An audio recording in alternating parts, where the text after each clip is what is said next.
जसोदा मैया जसोदा मैया, आज मुझे मैया कौन कहेगा,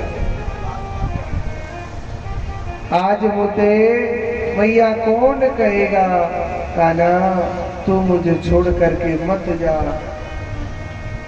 भगवान ऐसा निष्ठुर हो गया, मैया जसोदा को छोड़ के चल गई। जसोदा मैया ने एक आशा कर ली, मन में एक विश्वास कर लिया कि कृष्ण तू जा रहा है चले जा, मगर मैं नहीं जीऊंगी तेरे बगैर, क्योंकि जिसे हम चाहते, जिसे हम प्रेम करते, और जब वो ही हमसे बिछुड़ जाता है फिर जीने की चाहत नहीं रहती है।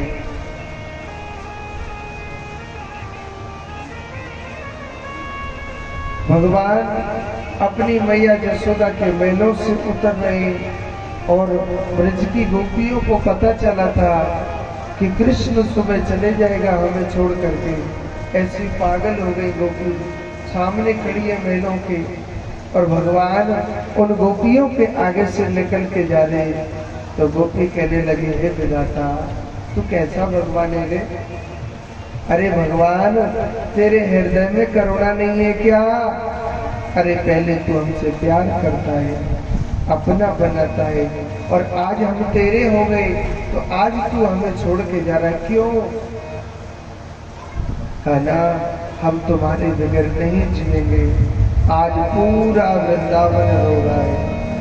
छोड़ वृंदा विपिन कुंज यमुना, पुलिन श्याम मथुरा चले। छोड़ वृंदा विपिन कुंज यमुना, पुलिन श्याम मथुरा चले। हो श्याम मथुरा चले।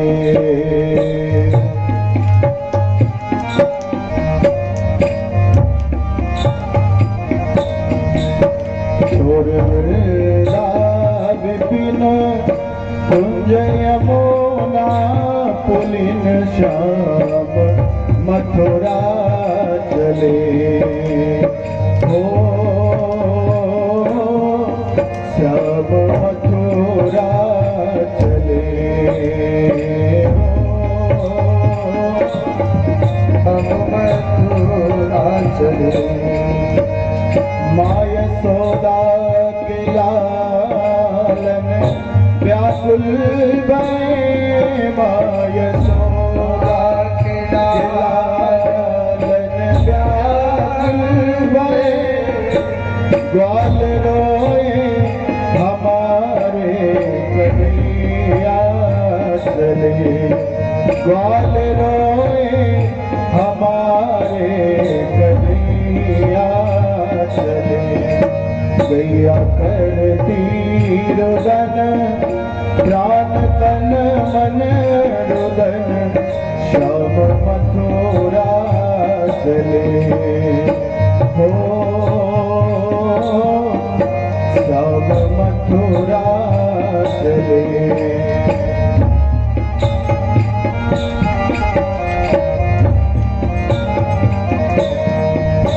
छोड़ वृंदा विपिन कुंज यमुना, पुलिन श्याम मथुरा चले।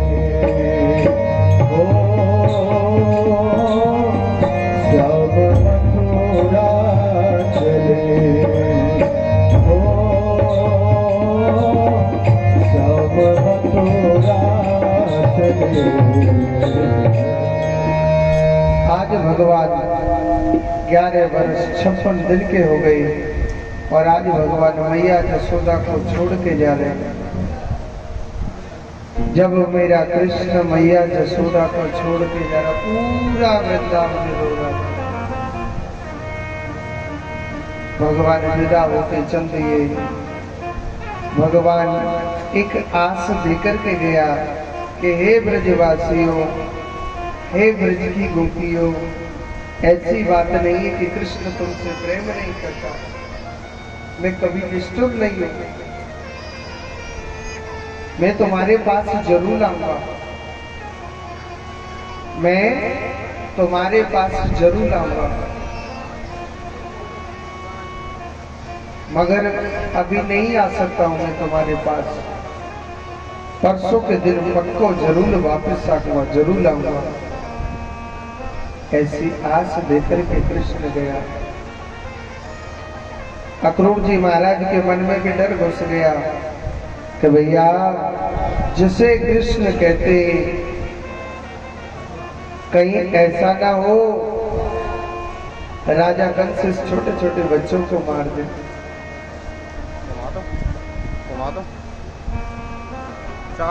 डर हो गया है। भगवान कहने लगे चाचा जी आप ना ऐसा करो ना, जमुना जल में स्नान करो। जब जमुना जल में डुबकी लगाने के लिए और जैसे स्नान करने के लिए जमुना जी के पानी में जब डुबकी लगाई ना, मेरू जो कन्हैया है ना रथ में बैठा था भगवान। जैसे ही भगवान ने अक्रूर जी ने पानी के अंदर जमुना जी के जल के अंदर डुबकी लगाई, जो कृष्ण रथ में बैठा था ना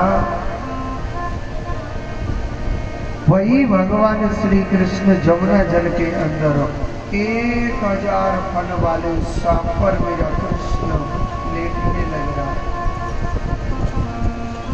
अक्रूर जी महाराज सोचने लगे अरे ये कन्हैया और ये पानी के अंदर कैसे?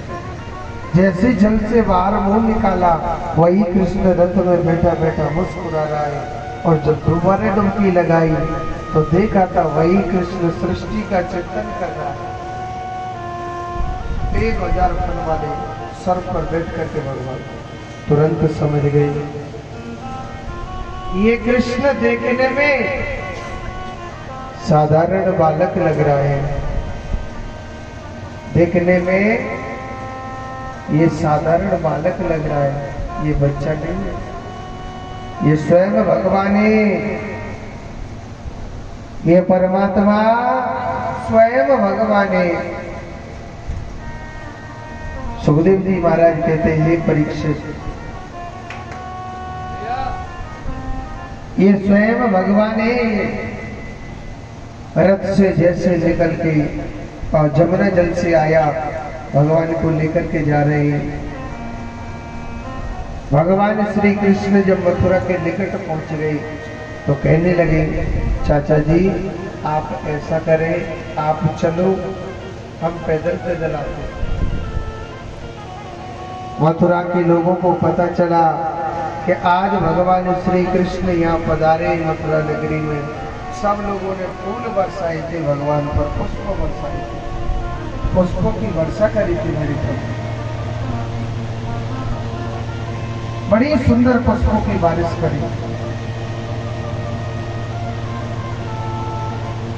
अच्छा एक बात बोलो, कन्हैया जी के साथ में कुछ ग्वाल वाल आए थे। अब ग्वाल वाला ने देखी भैया हम मथुरा नगरी में मामा के पास जा रहे हैं और गैल में रास्ते में इतनी जोर की दुनिया फूल बरसा रही है, मामा के पास कितनी जोर को स्वागत होगा। और कन्हैया कैसे कह दे कि मामा के पास तो बेटा डंडा पर में जोर को पीछे। कन्हैया कहने लगा नाला मामा के पास ना अगरबत्ती से परमात्मा भगवान नारायण है। आज भगवान जब जाने लग रहे हैं तो भगवान श्री कृष्ण जब जाने लग रहे थे ना, पैदल पैदल जा रहे थे तो बाल बाल कहने लगे लाला हमसे पहले क्यों ना बताई, जब गैल में इतनी जोर को स्वागत है तो मामा के पास कितनी जोर को स्वागत होगा। उन्होंने कही भैया आप चिंता न करें मैं कुछ इंतजाम करता हूँ, आपको नई कपड़ा पहनने बन के। तो भगवान सबसे पहले पता है कहाँ गए थे? मथुरा में सबसे पहले धोबी घाट गए थे। कहाँ गए थे? धोबी घाट। एक बात बोलूं, पूरे गांव की जवान माताएं, जवान भाई नंदसार में क्या लगते नानका में? मामा मामी तो लगेंगे कि ना लगेंगे? और बूढ़ी दादी बूढ़े बाबा पूरे गांव के क्या लगेंगे? नाना नानी लगेंगे कि ना लगेंगे? तो एक धोबी था, जवान था, और सुनो, राम का नाम ना उसको बिल्कुल पसंद नहीं था। मेरू कन्हैया वही धोबी के पास गया, कहने लगा, अजी मामा जी राम राम। धोबी सोच रहा, मोते मामा के बारों को आए लो, पीछे को मुड़ के देखे तो टेढ़ी टांग मारो कन्हैया खड़ो। वाने राम राम नहीं लेती। कन्हैया दोबारा कहने लगा, अजी मामा जी राम राम।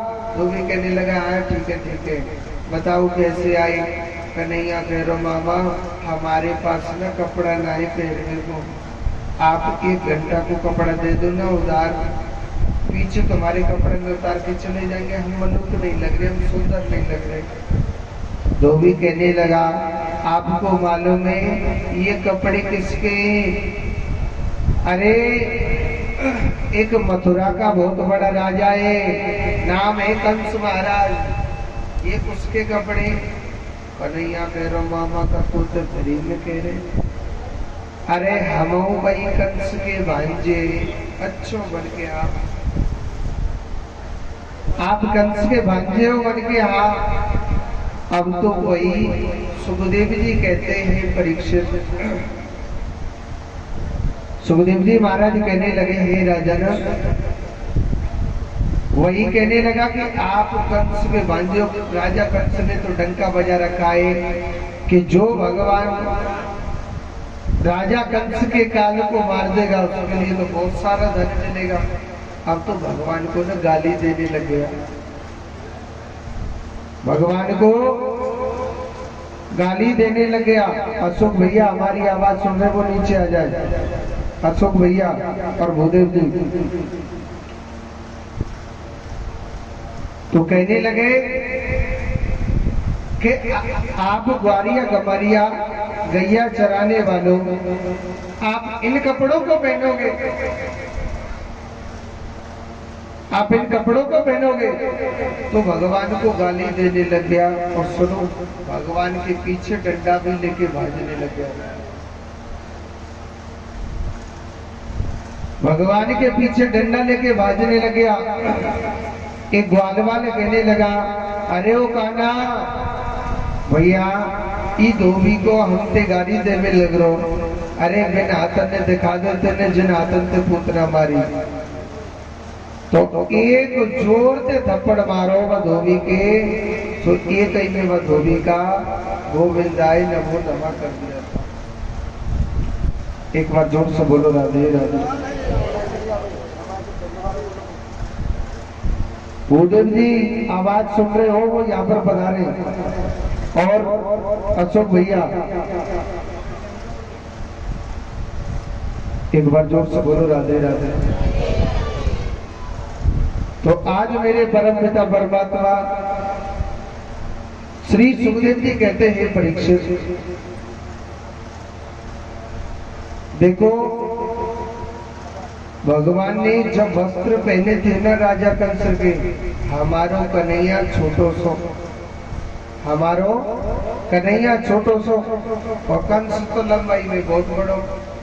जब श्रीमान जी गैल में चलने लग रहे ना, गैल साफ करने की जरूरत ही ना है, गैल तो अपने आप साफ फैलती जा रही है।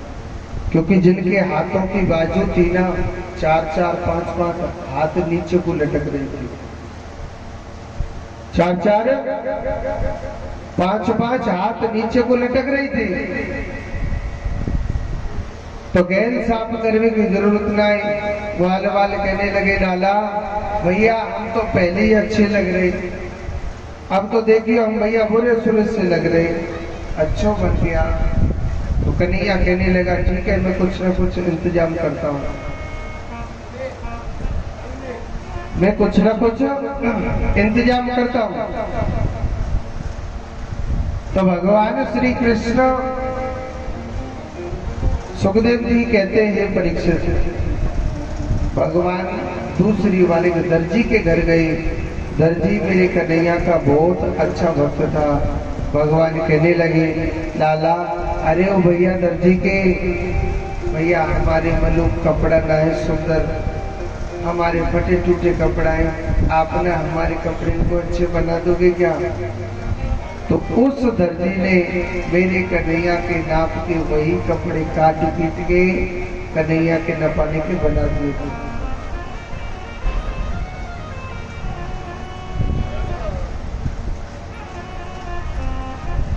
भगवान के नपाने के बना दिए थे वो कपड़े। भगवान कहने लगे, सुखदेव जी कहते हैं परीक्षित कि भैया दर्जी के तेने हमारे बड़े सुंदर कपड़ा बनाए, आपका क्या मोल हुआ, कितने रुपया है? तो दर्जी कहने लगा, है केशव जैसे मैंने आपके बिगड़े हुए कपड़े सुधारे, हे माधव एक वक्त मेरे जीवन में ऐसा आएगा मैं भी तेरे द्वार पर आऊंगा। कान्हा जैसे मेरे बिगड़े हुए कपड़े बनाए, हे गोपाल मेरी बिगड़ी हुई किस्मत को तू सुधारे। भगवान मुस्कुराए और भगवान ने तथास्तु कह दिया, आप चिंता न करें। कान्हा कह रहे लाला अब तो हम मलूक लग रहे कि ना लग रहे? मन के भैया मलूक तो लग रहे, पर एक चीज की कमी रह गई, काहे की अरे 100 माथे पे लग जाए। कहा पतो करने में तो चंदन। एक बात बोलो, पूछ रहा हूं मैं आपसे, आप कान्हा से कौन कौन प्रेम करते थे? हाथ ऊपर करके बताओ। सब प्रेम करते मोटी भैया करे हाथ ऊपर कर ले हाथ। अच्छा आप प्रेम करते हो तो बताओ आपके पास क्या प्रूफ है कि आप भगवान से प्रेम करते हो? क्या प्रूफ है आपके पास? कछुआ देखा आपने हाथों ऊपर कर लिया कि हम कान्हा से प्रेम करते हैं। जैसे कि शादीशुदा स्त्री के पास क्या प्रूफ होता है? मंगलसूत्र होता है कि नहीं होता है? कबाड़ी लड़की थोड़ी पहन लेती है इसे, माथे पे बिंदिया होती है, ये सबूत होता है, ये मांग होती है कि नहीं होती है? उसी प्रकार कान्हा से प्रेम करने वाला जो भक्त होता है ना, चाहे स्त्री हो चाहे वो पुरुष हो, उसके पास क्या प्रूफ होता है? उसके पास पता है क्या प्रूफ होता है? मैं बताता हूँ, गले में तुलसी की माला धारण करनी चाहिए। आप चाहे कितना भी सुंदर, चाहे कितना भी अच्छा भोजन बना लेना, अगर आपने तुलसी का पत्ता नहीं डाला, भगवान उस भोजन को कभी स्वीकार नहीं करते। चाहे कितनी भी सुंदर मिठाई बना लेना, भगवान कभी स्वीकार नहीं करते। और आप चाहे कैसा भी भोजन बना लेना,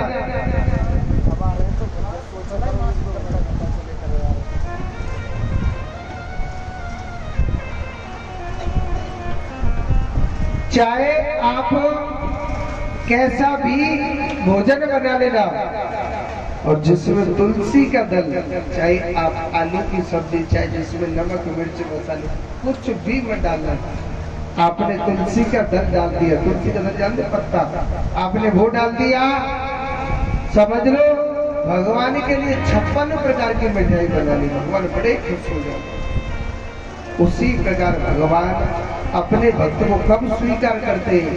गले में तुलसी की माला धारण करनी चाहिए और माथे पे चंदन लगाना चाहिए पीला। पीलो ना कारो लाल कैसो लगा लो, मगर मस्तक पर चंदन जरूर लगाना चाहिए। जैसे शादीशुदा स्त्री का कहते हैं मंगलसूत्र, वो पहचान होती है।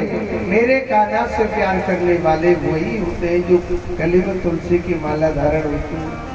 हम काऊ के गले में तुलसी की माला नहीं, किसी के माथे पर है 2-4 माथा, ना ही काऊ के माथे पर चंदन लगा हुआ, चाहे रोली का ही लगा लो, मगर लगाना चाहिए। मस्तक पर टीका लगाने से हमारी मति में, बुद्धि में अच्छा भाव आता है, अच्छा प्रेम आता है, हमारी सोच अच्छी होती है। मति क्या होती है? सोच अच्छी होती है हमारी। और तुलसी की माला देखो, माला तो नहीं बेचते हैं, हमारे पास एक पंडित जी हैं, अगर किसी को तुलसी की माला चाहिए अपने कंठ में धारण करने के लिए तो यहाँ से ले लेना। ये पंडित जी जो व्यवस्था कर रहे हैं ना, इनसे ही ले लेंगे। अगर किसी को चाहिए, कहते हैं कि तुलसी की माला हमेशा अपने कंठ में धारण करनी चाहिए। एक बार जोर से बोलो पहले राधे राधे। ऐसे ना और जोर से बोलो। कच्छों बराती तो आराम से आंख बंद करके सो रहे, बारात को टाइम आवे बारात में रात्रि में जगना है ना। कच्छू वक्त तो चश्मा उतार के घर पर आए, बारात में जा रहे ना, मनुष्य बनना पड़ेगा। जोर से बोलो। आज देखो, वही मेरे परमपिता परमात्मा भगवान नारायण, भगवान की ऐसी अद्भुत लीला। सुखदेव जी महाराज कहते हैं परीक्षित,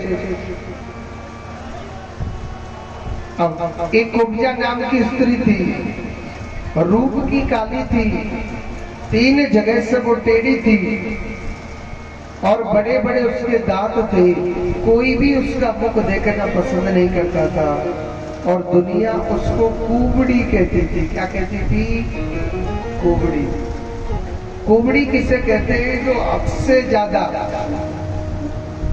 जो हद से ज्यादा बुरा होता है, गंदा होता है, क्रूर उसका रूप होता है। तो दुनिया उसके पीछे हंसती थी कि अरे अरे देखो देखो भैया, कुबड़ी जा रही है, कुबड़ी जा रही है, अरे अरे देखो भैया कुबड़ी जाने लग रही है। कुब्जा बड़ी दुखी थी। कुब्जा इसी कारण हमेशा घूमट लगा के चलती थी, अपना डंडा लेकर के। मीरा का नाम उस कुब्जा के पीछे दौड़े दौड़े जा रहे हैं। अरे ओ सुंदरी, अरे ओ सुंदरी, सुंदरी आप हमारी बात सुनो ना। कुब्जा सोचने लगी, मुझसे दुनिया कुबड़ी कहती है, आगे मुझसे सुंदरी कहने वाला कौन आया? पीछे को मुड़ के देखा, एक बहुत सुंदर बालक खड़ा हुआ है। कुब्जा रो रो के कहने लगी, अरे लाला आप मेरा क्यों मजाक उड़ाते हो? क्या मैं सुंदरी दिख रही हूँ क्या? मेरा रूप काला, मेरे बड़े बड़े दांत, मेरा, मुझे दुनिया कुबड़ी कह के बुलाती है और आप मुझसे सुंदरी क्यों कह रहे हो? तो भगवान मुस्कुरा के कहने लगा, हे देवी, कोई काला हो या गोरा हो मैं उससे सुंदर नहीं कहता। ऐसा नहीं है कि काला बुरा होता है। अरे ये 5 तत्व का जो शरीर है ना, ये काया है, इसमें जरा सा ब्लेक लगा के देखना, सबसे ज्यादा तो ये गंदा शरीर ही है। हे देवी, जिसका मन अच्छा होता है, जिसका मन पवित्र होता है ना, मैं उसी को सुंदर कहता हूँ। देवी आपका मन अच्छा है, आपका मन पवित्र है, इसीलिए मैं आपको सुंदरी कह रहा हूँ। देवी मैं काले को गोरे को नहीं कहता हूँ। और वास्तव में मेरा गोपाल ऐसा नहीं है कि गोरे से प्रेम करे या काले से प्रेम करे। मेरे कान्हा के दरबार में वही भक्त आता है, वही उसी से भगवान प्रेम करते हैं जिसके मन में प्रेम हो, जिसका मन साफ हो, जिसके हृदय में पाप न भरा हो। तेरी मेरी का कि ये पैसे वाला वो गरीब में, अमीर में वो भला, मेरा कन्हैया से प्यार नहीं करता। मेरा गोपाल बड़ा कृपालु है। भगवान कहने लगे, देवी आपके हाथ में चंदन की कटोरी है, आप हमारे लिए थोड़ा सा चंदन लगा दो ना। कब्जा सोचने लगी कहीं ऐसा ना हो, कहिए कि ना जाने किस समय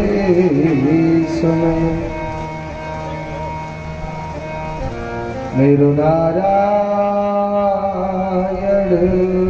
मिला।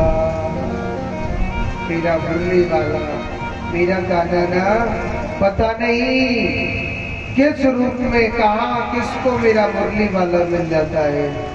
वक्त का, समय का कोई नहीं पता होता है। मेरा गाना ना एक बार सबके पास आता है। अरे कोई इन नेत्रों से, इन नजरों से मेरे कृष्ण को पहचान लेता है, और कोई आए हुए अच्छे समय को ऐसे ही गवा देता है। और सुनो, कुब्जा ने बड़े भाव से मेरे काना के न चंदन लगाया। मेरा गोपाल बहुत प्रसन्न हो गया था। भगवान सोचने लगे, कुब्जा ने हमारे माथे पे चंदन लगाया, क्यों न इसका उद्धार कर देना चाहिए। भगवान ने कुब्जा के पैर के ऊपर पैर रखा, उनके चेहरे को ऐसे पकड़ा था, और भगवान ने थोड़ा सा ऊपर को किया। यही कुब्जा सुंदरी से महासुंदरी बन जाती, बहुत सुंदर हो जाती। कुब्जा बड़ी प्रसन्न हो गई, बड़ी खुश हो गई। हे माधव, हे कान्हा, आज आपने मेरे रूप को निखार दिया। भगवान सीधे चल दिए। सुदामा नाम के माली ने माला पहनाई भगवान को। भगवान कहने लगे, लाला अब तो हम बड़े सुंदर लग रहे होंगे। बाल कहने लगे, भैया वैसे तो हम सुंदर लग रहे हैं, पर एक ही चीज की कमी रह गई है। काय की कमी रह गई है? महाराज माला पहन गई, सब चीज पहन गई, अब तो चलो सीधे कंस के दरबार में। जिस पापी के लिए दुनिया चाहती है कि उसका विनाश हो, तो केशव और चलो ना उस पापी को उद्धार कीजिए। आप जानते कोई खेल होता है कि नहीं होता है? होता है ना खेल। तो चारों तरफ खड़े हो जाते हैं आदमी, अब जो लंबाई में लंबे होते हैं ना, वो तो ऐसे करके देख लेते थे। अब जो लंबाई में छोटे होते हैं, या जो लंबाई में छोटे होते हैं, या छोटे छोटे बच्चे होते हैं, अगर आगे की साइड में आ गया तो ठीक है, अगर पीछे को रह गो तो कितनों भी कह दो भैया ने हट जा, हमको भी देख लेने दो यहाँ पे क्या हो रहा। कोई नहीं हटता है, कोई नहीं हटता है। अब वो कन्हैया के संग में चक्कर पड़ गो, चारों तरफ सब आदमियों खड़े खड़े देख रहे थे खेल को। किस खेल को? कि वहां भगवान शंकर का दिव्य धनुष रखा हुआ था, और हल्ला मचा रखा कि जो भगवान शंकर के दिव्य धनुष को तोड़ेगा वही सूरवीर माना जाएगा। अब कन्हैया कह रहा, हट जा भैया, हम वो देख लेंगे या काहे रहो, कोई ना हट रहा। भगवान खींच रहे हैं जोर जोर से, हट जाओ लाला, कोई नहीं हट रहा। कन्हैया कह रो, लाला यहाँ तो वृंदावन वाली लीला दिखानी पड़ेगी। कहा भगवान ने बताओ क्या करो, इनकी टांगन के नीचे घुटमन घुटमन सबसे आगे पहुंचे। हाँ, वन की दाढ़ी को कैसे हटेंगे तुम बगल को? आप ऐसे हटोगे। और सुनो, वहां पर धनुष रखा हुआ था, हल्ला मचा रखा कि जो भगवान शंकर के दिव्य धनुष को तोड़ेगा वही सबसे बड़ा सूरवीर माना जाएगा। हमारा कन्हैया धनुष तोड़ने जा रहा हूँ। वहां के मथुरा के लोग कहने लगे, अरे ये बच्चे कहाँ जा रहे हैं? तो बूढ़ी मैया सो रही है, जोर से बोलो राधे राधे। मैया मैंने पहले बता दी कि अगर गाँव मैया नहीं गावे तो हमारे वृंदावन की मैया बड़ी चालाक है, कि पंडित जी नहीं सोने देते किसी को, क्योंकि उनकी तो नजर सब पे चलती रहती है। हमारे यहाँ की वृंदावन की मैया बड़ी चालाक है। अगर कहो भैया नींद आवे तो घूमट लगा ले, न तो पड़ोसी को तो चले न सामने वालों को, तो लगा देकर दादी जोड़ते बोलो, ऐसे ना और जोर से बोलना पड़ेगा। एक बार और तो आज मथुरा के लोग कहने लगे ये बच्चे कहाँ जा रहे हैं, इनको हटाइए। कन्हैया कह लो दारी के हो, मैं तुम्हें देखने में बालक सा लग रहा हूँ, तुम्हारे बाप के बाप है। हाँ, भगवान धनुष तोड़ने के लिए गए, डोरी चढ़ाई और जैसे आंखों के पलक को दबाते ना, भगवान ने उसी प्रकार उस धनुष को नीचे अच्छा, कुछ लोग ताली नहीं बजा रहे, शायद मामा कंस में हुए। अच्छा नहीं है क्या, तो ताली बजा दे जोर से, कंस का अभिमान चूर किया। बोलिए कृष्ण कन्हैया। इधर कुबलिया पीड़ हाथी जिसको मदरा पान पिला के खड़ा कर रखा था, और बलराम जी महाराज उस हाथी से युद्ध लड़ रहे हैं। कभी बलराम जी हाथी के ऊपर चढ़ जाते, कभी नीचे आ जाते, कभी इधर जा रहे कभी उधर जा रहे। एक बात बोलो, हमारे बलराम जी महाराज गुस्सा आता ही नहीं, और जब आ गए ना वो छोड़ो। जब गुस्सा आवे तो फिर विनाशो बहुत जल्दी कर दे। सोचने लगे भगवान पापी तो न चालियो खूब देर, अब यादारी को उद्धार करना पड़ेगा। हल और मूसलिए और जोर जोर दे वह हाथी के मस्तक पर मारी, उस हाथी का भी गोविंदाय नमो नमः हो गया। चारूण मुष्टिक जैसे जैसे पहलवान भगवान युद्ध कर रहे, मथुरा के लोग समझ गए भैया जीदारी को कन्हैया देख लेंगे छोटा तो ये सर्व भगवान ने आज विनाश करेगा सबका। चारूण को चारों दिशाओं में घुमाया, एक बार जोर से धरती पर दे मारो, वो उसका भी उद्धार कर दिया। मुष्टिक पर एक मुष्टिक प्रहार किया, उसका भी उद्धार कर दिया। जितने पहलवान सब डर के मारे भाग गए, एक पहलवान बच्चों पतो को पतो के नहीं पतो पतो तो मामा कंस। कौन बच्चों, मोड़े तो बोलो मामा कंस। भगवान ने कहा करो, वह कंस का मुकुट लिया उतार, मुकुट लिया उतार, और उसके बाल पकड़ लिए। राजा कंस कहने लगा, अरे काका छोड़, कान्हा मुझे छोड़, मेरे बालों में दर्द होने लग रहा है। कन्हैया कहने लगा, हाय बाबा, वो तो पता ही नहीं था कि बाल पकड़ने में दर्द होता है क्या, हमको तो पता ही नहीं था। और बाल पकड़ने में जब दर्द होता है तो मामा कल के दिन तेने तो मेरी मैया के बाल पकड़े थे, अरे जब तोए दया न आ रही तो वो कहां से आ जाएगा। उसका गलेबान पकड़ लिया। कंस कहने लगा, अरे कान्हा छोड़ छोड़ मुझे। तो कन्हैया को तो का कहना, ओ मामा जी हमने तो पकड़ बोल सीखो, छोड़ बोले सीखो। पकड़ लियो तो भाई ठिकाने से लगा के छोड़े, ऐसे छोड़ देंगे। भगवान श्री कृष्ण और राजा कंस का बड़ा भयंकर युद्ध हो रहा है। जब मृत्यु की घड़ी आती है ना, कोई किसी का सगा नहीं होता है, वो खुद को भोगना पड़ता है। बड़ा भयंकर युद्ध हो रहा है। भगवान कहने लगे, बाबा आज अपने बल को दिखा, अपनी ताकत दिखा। तू कहता है कि मैं भगवान में परमात्मा, अरे भगवान ही तो दिखा ताकत। क्योंकि मृत्यु का समय आता है, उंगली तक नहीं उठती है, हाथ उठा देगी तो बहुत बड़ी बात है। भगवान श्री कृष्ण राजा कंस की सीढ़ी पर बैठ गई और जोर जोर से जो मुकाए से मारे। का गोविंद आए वो मना कर दिया था। बोलिए गोविंद भगवान की।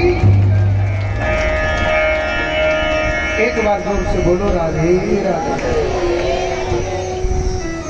वैसे एक बात बोलो मैया, आप बारात में आइए और बाराती सोच रहे होंगे हम बुला तो लिए यहाँ पर खाने के लिए तो कुछ व्यवस्था कर ही नहीं है ना। मन मन में सोच रहे होंगे हम तो घर के भूखे चले, और चश्मों वाली भैया सोच रही है आगे आगे बैठे का है महाराज, नाश्ता पानी तो कराना रहे, सजमज के तो आ गए है। तो भैया हमारी जो शादी का प्रसाद है सबके लिए बंटवाएं। अब कोरोना की पट्टी में हटा दो। हाँ नाश्ता को टाइम है वो, जोर पे बोलो, एक बार और बोलो। आगे की कथा सुनाने से पहले मैं आपको कल की भी कथा बता देता हूँ। देखो जिसने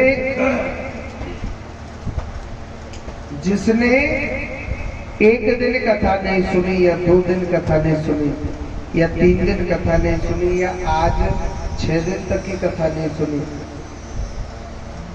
बीजा बताओ की कोठरी वाले हो जिन्होंने 1 दिन या 2 दिन या 4 दिन या 5 दिन या आज 6 दिन तक की कथा नहीं सुनी, जो कल के दिन की कथा को सुन लेगा उसे भागवत का पूरा फल मिल जाएगा। और जाने कल के दिना की ना सुनी आज तक की सुनिए तो भाई कछु ना मिलेगो, ये बूंदी और नाश्ता ही मिलेगो बस। तो कल के दिन भागवत कथा संपूर्ण है। और सुनो, जो भी कुछ दान दक्षिणा देनी है वो कल का ही दिन है। और कल क्या है, सुदामा चरित्र की कथा है।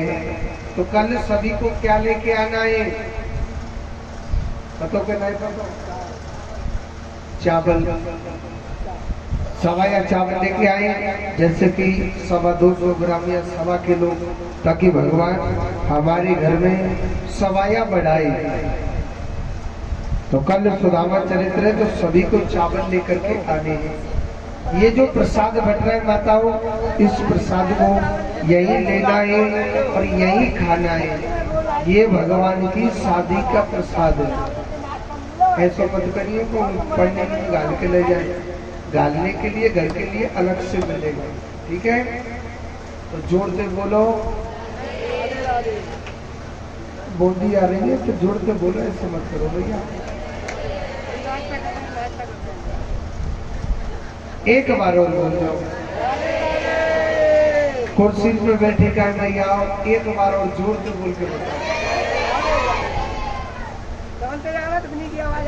है जी, कुर्सी वाले की आवाज आ रही है। पेट में लाए अभी शादी के लिए।